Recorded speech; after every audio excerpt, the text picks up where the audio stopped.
Welcome to Conflict News 24. Some news stories for you. Firstly, Turkey today test fired a ballistic missile, short range ballistic missile. Turkey has been secretly working for a few years on its missile program, which seems to be hidden from USI. Secondly, Armenia-Azerbaijan neighbors, the two countries fought a war in 2020. Armenia seems to be raising some questions about provision of a land corridor to Azerbaijan. Azerbaijan has been asking for a land corridor to reach Nakhchivan, which is Azerbaijani exclave. Between Nakhchivan and Azerbaijan, there is Armenian territory. When the two countries reached a ceasefire agreement after having fought a 44-day-long war in 2020, a tripartite agreement was signed with Russia, Armenia, and Azerbaijan as signatories. In that agreement, there was a mention of Nakhchivan, but Armenia is raising questions. Nikol Pashinyan, in the last 48 hours, spoke twice about Nakhchivan. What did he say? And lastly, viewers, on a southern front in Russia-Ukraine war a few days ago, Russians were advancing. They were trying to move from Kherson towards Dnipropetrovsk, towards Mykolaiv, and now they are defending Kherson city. Urgent calls are being shared by some Russia-appointed officials in Kherson city. They are telling people to leave the city immediately. Why? We have a clip for you. Firstly, viewers, Turkey on Tuesday morning test fired a ballistic missile with a range of around 500 kilometers. The missile was fired from Rize, which is a port city. It flew over Black Sea. It landed in the Black Sea. It is being said that this test was successful. For some time, for I think a few years, Turkey has been working on developing its missile capabilities. Turkey is known for producing quality combat drones, TB2s, Akinci, but its missile program is not as advanced as that of other countries in the Middle East like Iran. Turkey, we know that is a NATO member, but its relations with NATO have gone through ups and downs, and we know that in 2019 Turkey purchased S-400 anti-missile system, air defense system from Russia. Back then US opposed that deal. NATO opposed that deal. NATO did not want one of its member countries to deploy Russian weaponry.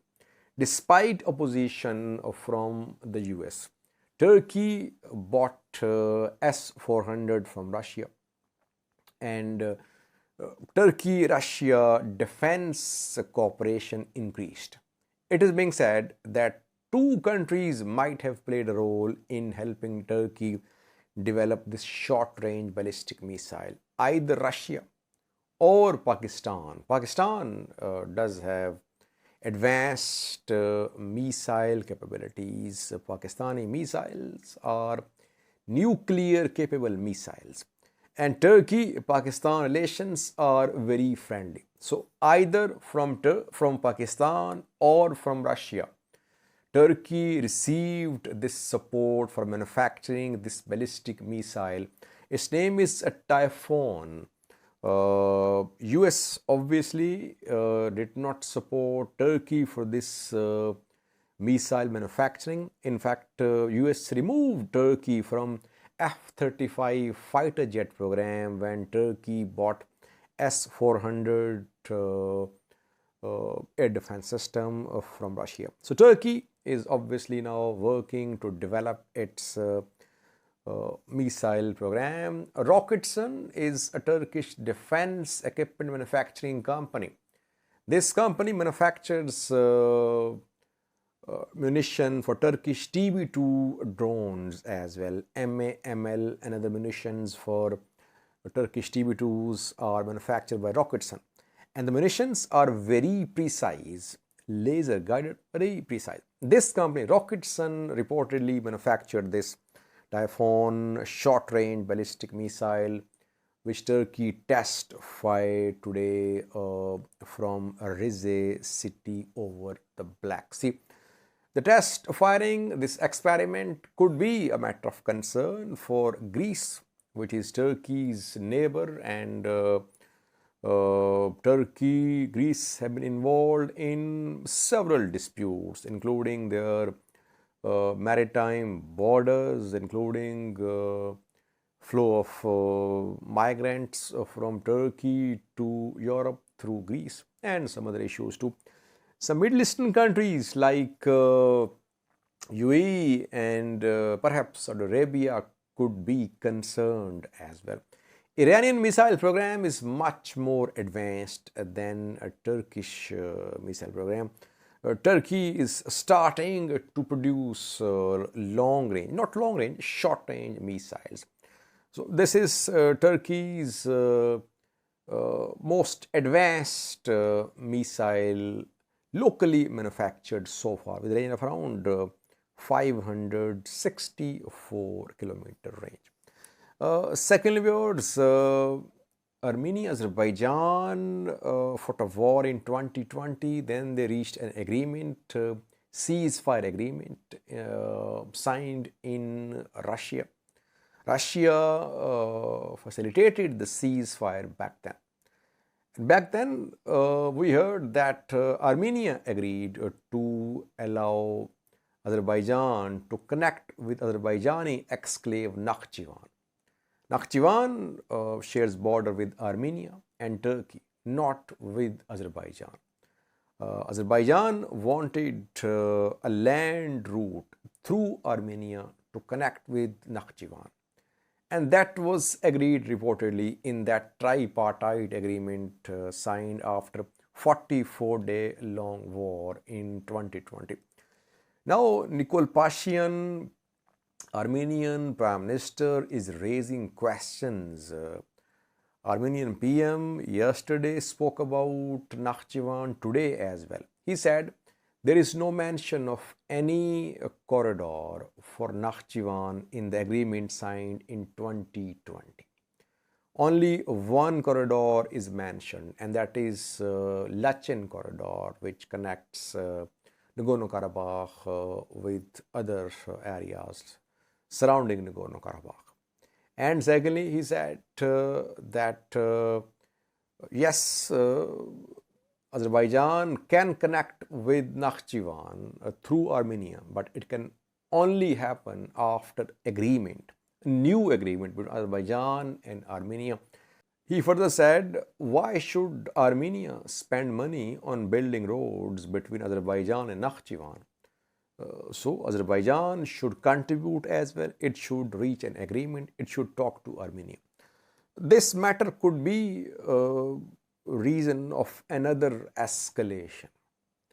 Now, when EU is trying to demarcate Azerbaijan-Armenia border, and EU observers are being deployed on Azerbaijan-Armenia border, Armenia seems to be in a strong position because it has now EU's backing. So that is why it is now questioning the agreement signed in 2020. And secondly, EU observers have arrived in Armenia. They're being deployed to the border because last month there were heavy clashes on border and more than 200 soldiers on both sides were killed. Russia is busy fighting in Ukraine, and EU, US have replaced Russia. They are mediating between Azerbaijan and Armenia, and some meetings were held a few days ago in a European country with participation of Azerbaijani and Armenian leaders. Erdogan was there too, Turkish president. So it seems that now EU, US are backing Armenia. Azerbaijan is backed by Turkey. Turkey, EU, Turkey, US relations not very friendly. It means that Armenia now is of this view that it has support of EU, US, and it can put some pressure upon Azerbaijan. That could lead to some sort of new escalation between the two countries.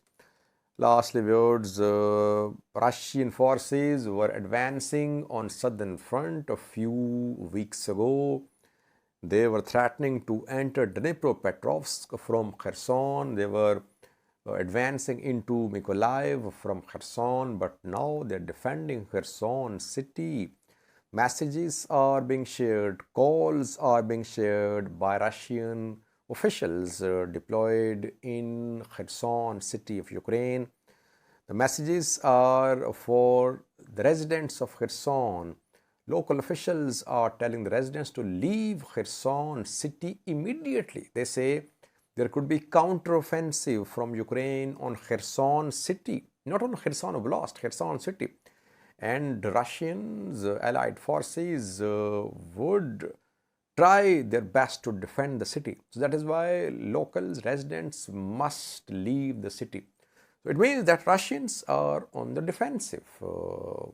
They are in defensive mode in southern Ukraine, in Kharkiv as well, in northern Donetsk, and now on southern front in Kherson. Russians have gone into defensive mode. They are only defending their gains. They are not able to advance on southern front. Watch this video showing a Russian official telling Kherson residents to leave the city immediately. Thank you for watching. Не исключены обстрелы города Херсона, не исключены обстрелы правобережной части Херсонской области.